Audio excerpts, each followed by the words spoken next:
Hello, fellow plantophiles.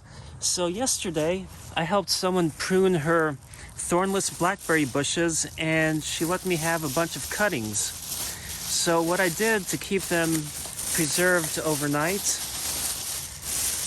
is I put them in a bag with some moist paper towels, tied them up, and then in another bag, and that kept them fresh. You can see these aren't really that wilted or anything. So let me show you these cuttings.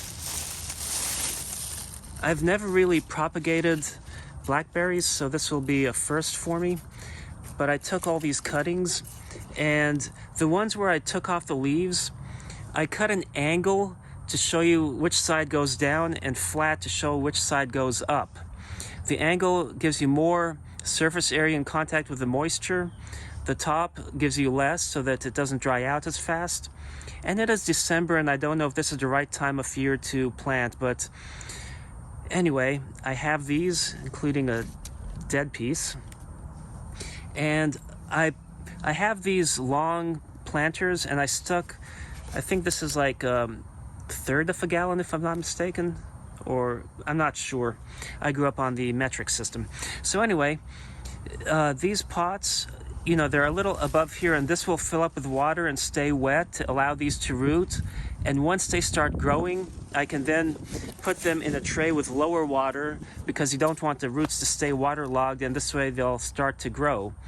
So that's what I'm going to do. Now this node is way too high above that, so I'm going to have to stick this in there to bury the node in case they root from the node, which they typically do.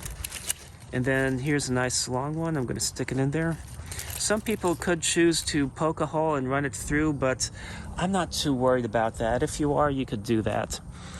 So I'm just sticking, I want this in the center though, down there. And I'm trying to get them as deep as I can so they don't start tilting, leaning over or anything. Make sure I have the right side up. Yep. And this one, yep, there's a node there. I'll put that node there too, near the surface. Then I have a lot of cuttings, so, and you know, not enough space to put a lot more in pots. So I may just put several in one, including the one with the leaf, and then transplant these eventually come spring if I need to. So do I have a node? Yep. You know, you have to make sure you have a node. It's funny how I'm sticking the one with all these in the front of the view of the camera. So you guys are getting a nice blocked view here. And I have two more. So I'm just sticking these in here, and then once they root, I can separate them if need be.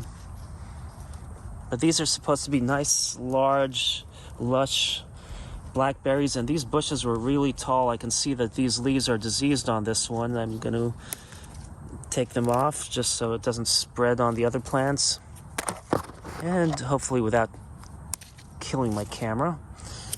So there we go. And then I can go ahead and just water from the inside, and the soil will soak up and get saturated and soggy.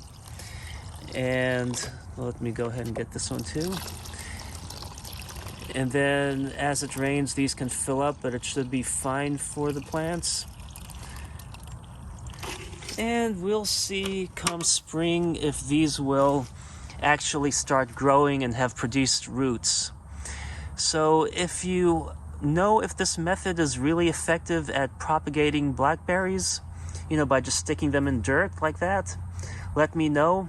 I was told they were, and that some of those blackberry bushes were indeed propagated that way, so I'm very optimistic.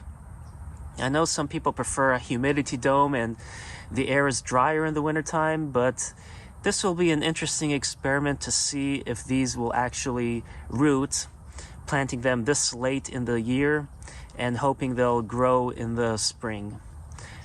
I hope you found this video informative, entertaining, and inspiring.